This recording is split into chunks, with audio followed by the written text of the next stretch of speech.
We are out here with Brandy, and today we're going to be talking about the clicker, which has a ton of uses. It's a really super versatile tool. It's something it actually took me a long time to get on board with and part of my training program. I've been training dogs for years and years, and clickers to me were just kind of this kitschy, like kind of trendy thing that I wasn't super into incorporating into my program. But then I realized that there is a science behind how we can use clickers. And the science is involved with what we call classical conditioning. So if you remember learning about Pavlov and his dogs, the gist of that whole scenario is where Pavlov's dogs, when they heard that bell, they associated it so strongly with food that they had an instinctual reaction to it. And even though there wasn't food present, when if that bell was rung, dogs would still be drooling. And if you were able to ask that dog, like, why do you drool when you hear that bell? They'd be like, I have no control over this reaction that I'm having. This is just happening when I hear that bell. So that is a classical or a conditioned response, and it's really instinctual. And we can tap into that with the clicker and apply it to a lot of different scenarios, which can help accelerate our puppy's learning. It can also change how they feel about certain things, which I think for Brandy is going to be a really helpful tool, because I noticed she's a little bit like unconfident in certain situations around certain dogs or like surprise events in the environment.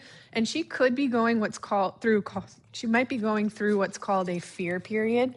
And that's totally normal. So dogs will kind of suddenly be kind of worried or afraid of things that they weren't a week ago. And it just could be a little bit of her temperament and personality. Usually those traits are very genetic. So if one of her parents, especially her mom, was a little bit barky or timid, that trait very often gets passed down. And it can also just have a lot to do with potentially what she was or was not exposed to in the ages of between 8 weeks and now. So sometimes lack of exposure at a really young age for certain dogs can just make them a little bit more likely to have like a reaction to things. And we can definitely it's not that needs to be overcome necessarily. It's just important in understanding like what makes your dog tick. What's really cool about Brandy is that she's really food motivated. And I noticed she's a little bit just kind of hand shy. So we're going to be working on grabbing her collar and having her have a positive association with that too. So I want to make sure that my puppy isn't like shrinking when I go to grab her. I want to be able to grab her all the time, grab those feet, grab those, ears, tails, whatever. Especially if you got kiddos at home, we want to make sure that she's, being introduced to being touched and grabbed all over and having like a positive association with that. So she looks good with that. So we're going to introduce the clicker, and it's really easy. What I definitely recommend for Brandy, especially because I think one of the cool things that we'll do with the clicker is pair it with things in the environment that she might be barking at or reacting to. So I recommend using her meals as much as possible, and totally mix in some treats when they're with, and during training sessions, use treats as well. But if we use her meals as part of training, it's going to help hardwire the behavior that we're working on as something very important to do. Her brain's going to go, that equals food that I need versus food that I want. And obviously she's not going to necessarily make that distinction all the time. If I had a handful of kibble and a handful of treats, she's probably going to want to go for treats, right? But anything, and especially dogs, because biologically dogs have evolved in line with humans to do some type of function. In exchange, we give them shelter, food, protection, and kind of invite them into our circle, right? So dogs have learned, and just not necessarily learned, but evolved to find doing certain tasks very important as it equals their existential food. So that was just kind of, that's a big long spiel on getting her to work for some of her meals is going to be super important. Plus that way you're not using so many treats, because right now we are using food for everything, and it's definitely going to feel like that's a lot of food, right? Eventually, oh, good girl. Eventually our goal is to wean the food down for sure. And actually in the partner program, we really focus on making sure that our dog finds cooperating and working with us. Good. something very valuable to do despite what we have to offer them. So even if I have nothing and I'm not giving my dog any food at all, I still want my dog to choose to come when called, even if there's something really exciting happening in the background. So, but right now we're going to use food because it's the easiest thing that we can use for timing to capture the behaviors that we're looking to capture. So really quick before, while I was yapping, I'm just working on getting her into that down position. And it looks like she has the tendency to kind of pop right up. So we'll be working on that as well. So I'm just going to guide her into that down position. And then I'm going to kind of keep my rates of reinforcement kind of high here. Whoops, if she pops up, I'm going to guide her back down. But I'm not going to feed her right away. Good. I'm going to see if I can build up that duration. Good. So the food stops if she pops up. Good. And the food comes back when she pops back down. These are not easy to break up for some reason. Good. So if she pops up, the food goes away. I'm going to wait her out.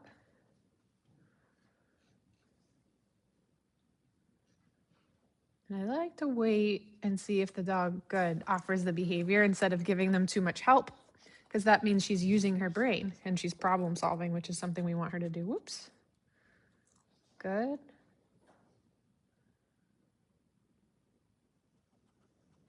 Whoops. Good. Perfect. Good. Okay, perfect. So we'll be done with that for now, but we are going to work on that. Our marker system is going to especially be helpful for that. Okay, perfect.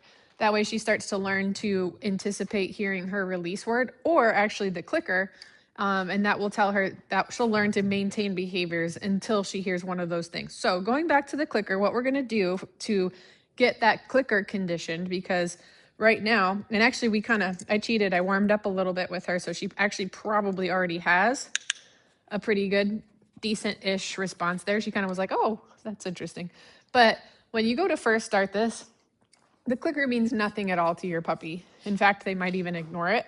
So what we're going to do is we're going to have our treat pouch full of her meal. Obviously, I have treats right now. And usually what I recommend is if your puppy's like right next to you, like she's obviously like, here I am, treat lady, I'm going to need to make some distance between us so that I can get the response of running to me when I click, because that's what we're looking to create. So what I'm going to do is I'm going to roll a piece of food out once I get her attention. I'm going to wait for her to chew that piece of food. I'm going to click and I'm going to present a whole handful of her meal from me. I'm obviously just giving her one piece of food.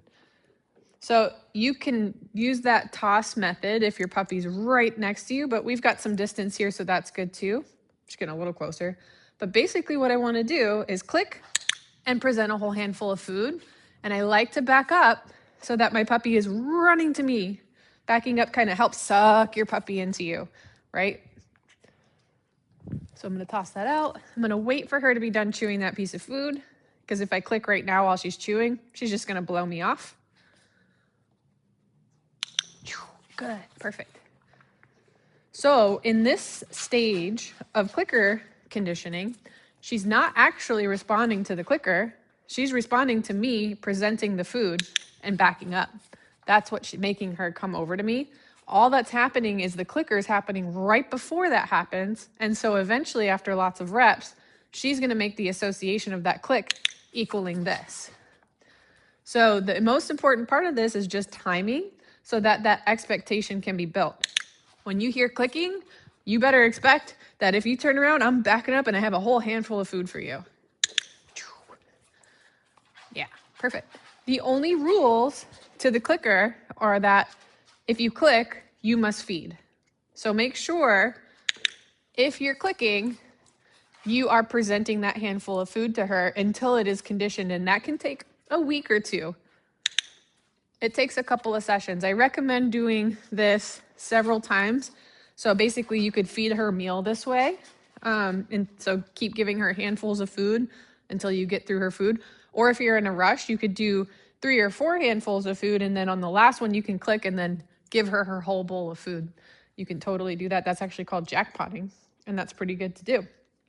And then just be done with it. So anything that we do with puppies, we want to do it a couple of times and then be done and end it on a high note. Perfect.